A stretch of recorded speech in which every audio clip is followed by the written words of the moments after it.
Assalamualaikum warahmatullahi wabarakatuh. Melanjutkan pembahasan mengenai perspektif studi kasus dan terapeutik dalam bimbingan konseling yang sudah dijelaskan di materi sebelumnya.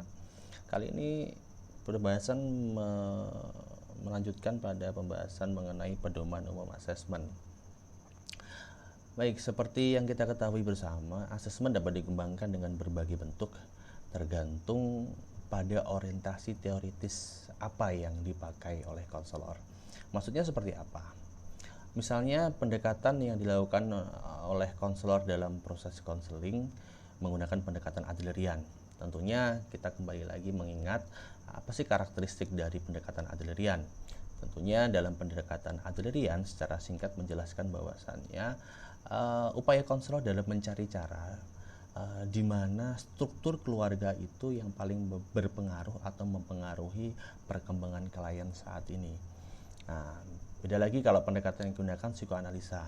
Psikoanalisa itu kan fokus dari penilaiannya atau asesmennya lebih merujuk pada konflik intrasikis yang ada pada konseli atau klien.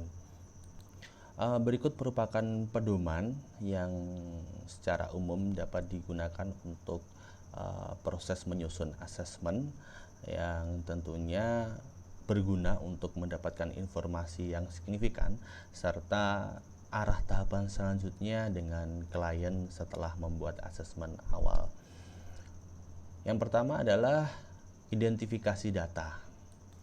Dalam identifikasi data, konselor penting untuk mendapatkan informasi detail seperti nama, usia, jenis kelamin, penampilan, gaya penampilannya seperti apa maksudnya, latar belakang etnis, dan status sosial ekonomi, status perkawinan kalau memang sudah menikah, identifikasi agama, data agama maksudnya, dan sumber rujukan. Maksudnya sumber rujukan ini adalah apakah klien ini atau konselor ini rujukan dari klinik lain, dan kalau memang rujukan dari klinik lain harus disertakan di situ juga tujuannya dirujuk itu sebenarnya harapan atau kondisi permasalahan dari klien itu seperti apa. Lalu yang kedua adalah menyajikan masalah. Nah, menyajikan masalah ini bisa mengacu pada pertanyaan yakni tentang apa yang menjadi keluhan utama klien. Nah, pertanyaan ini dapat mencakup deskripsi singkat atau deskripsi narasi dari klien sendiri tentang permasalahannya. Lalu ketika masalah sudah ditemukan atau sudah diperoleh, langsung dapat dicari proses terapinya. Nah, selanjutnya situasi penyajian ini juga ada klasifikasinya atau ada beberapa kriteria yang harus dipenuhi. Yang pertama adalah bagaimana gambaran masalahnya, sudah berapa lama masalah tersebut ada, dan apa saja upaya yang sudah dilakukan untuk mengatasinya. Lalu yang ketiga, keadaan hidup saat ini.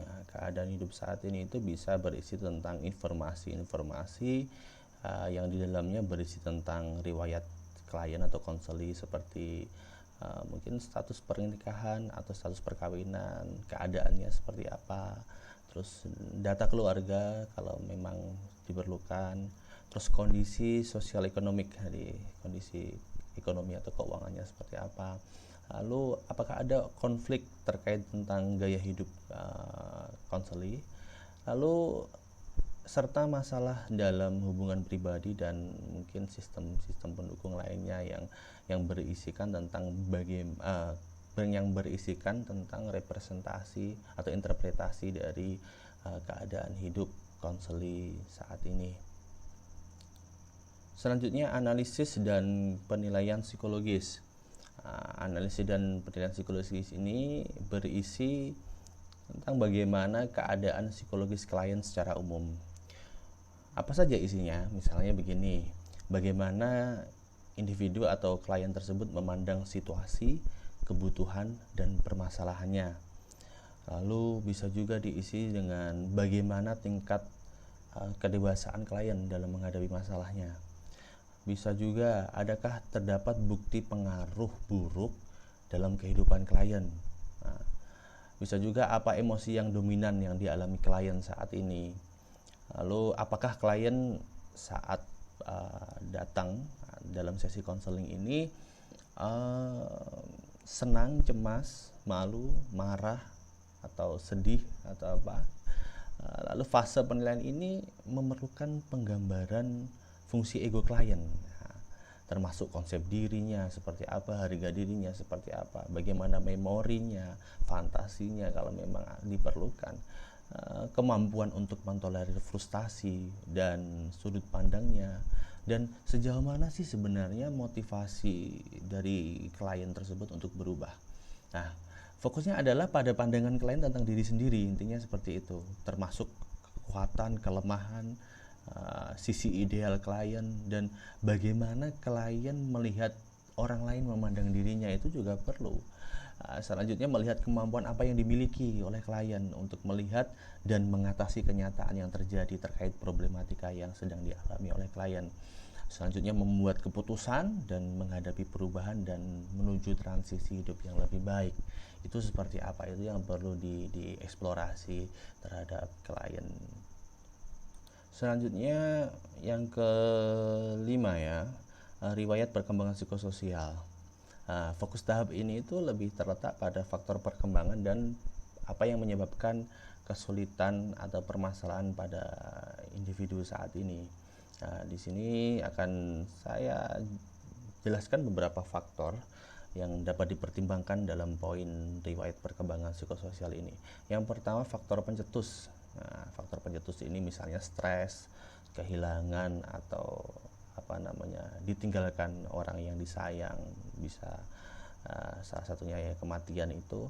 Yang kedua adalah faktor predisposisi, misalnya permasalahan yang terjadi antara hubungan orang tua dan anak, bagaimana kondisinya, tidak hanya permasalahan ya, lalu pola keluarganya seperti apa, struktur kepribadian, struktur kepribadian dari individu tersebut, apakah ada faktor-faktor keturunan dan lain sebagainya.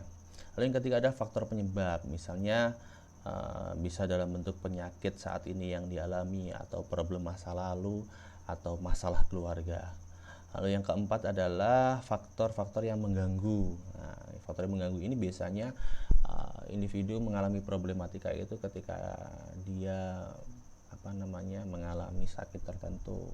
Itu bisa jadi salah satu pertimbangan untuk melihat riwayat perkembangan psikososial. Terakhir faktor sosial budaya. Faktor sosial budaya ini biasanya berkaitan dengan adat istiadat, tradisi, terus pola keluargaannya seperti apa, dan nilai budaya yang ada. Lalu selanjutnya informasi yang berkaitan dengan riwayat kesehatan medis.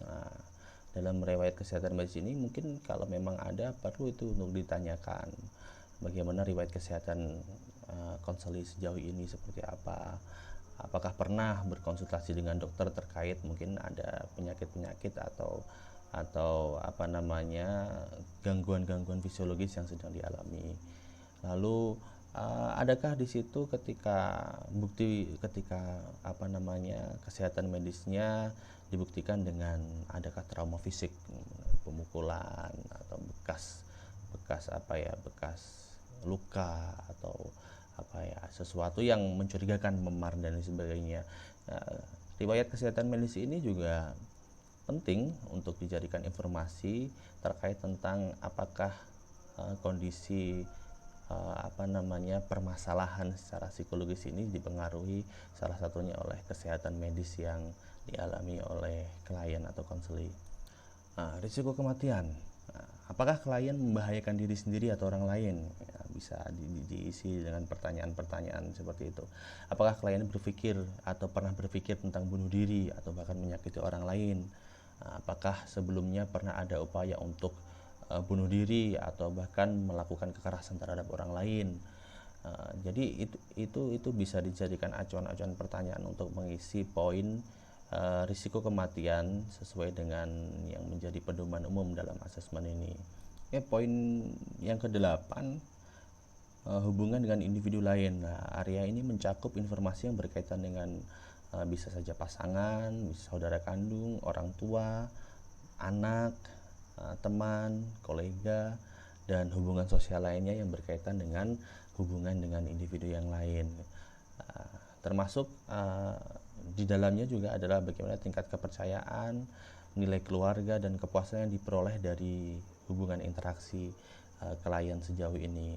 Nah, bisa ditambah dengan pertanyaan-pertanyaan yang merujuk sesuai dengan hubungan dengan individu lain, yaitu apa masalah utama klien dan konfliknya dengan orang lain, itu bisa ditambahkan di poin itu. Bagaimana cara klien atau konseling menangani konflik tersebut, dan dukungan apa yang didapat klien dari orang lain ketika klien sedang menghadapi masalah yang sedang dihadapi saat ini. Yang kesembilan, tujuan klien atau konseli. Nah, itu berisikan deskripsi tentang apa yang ingin dicapai klien dalam terapi ini, terapi proses konseling ini. Lalu seperti apa kehidupan konseli jika tujuannya dapat tercapai. Lalu apa harapan klien untuk 1 tahun kemudian atau 1 tahun ke depan dalam kaitannya pertumbuhan pribadi, hubungan antar individu, keluarganya seperti apa, dan tentunya pekerjaan dari klien itu sendiri kalau memang klien itu sudah bekerja. Tergantung apa yang menjadi tanggung jawab dan aktivitas dari klien tersebut ya. Yang terakhir, ringkasan dan rumusan kasus. Nah, di sini itu ringkasan berisi tentang bagaimana kondisi pertahanan diri dari klien, keyakinan yang ada pada diri klien, dan definisi diri klien dari masalah saat ini, serta kewajiban apa yang seharusnya dilakukan klien. Dan yang paling penting adalah seorang konselor memberikan penilaian terhadap klien yang tujuannya untuk dijadikan diskusi bersama apa yang menjadi harapan dari klien itu sendiri, terus apa yang direkomendasikan untuk klien, lalu apa yang menjadi fokus untuk disarankan guna proses intervensi terapeutik konseling terhadap klien itu sendiri.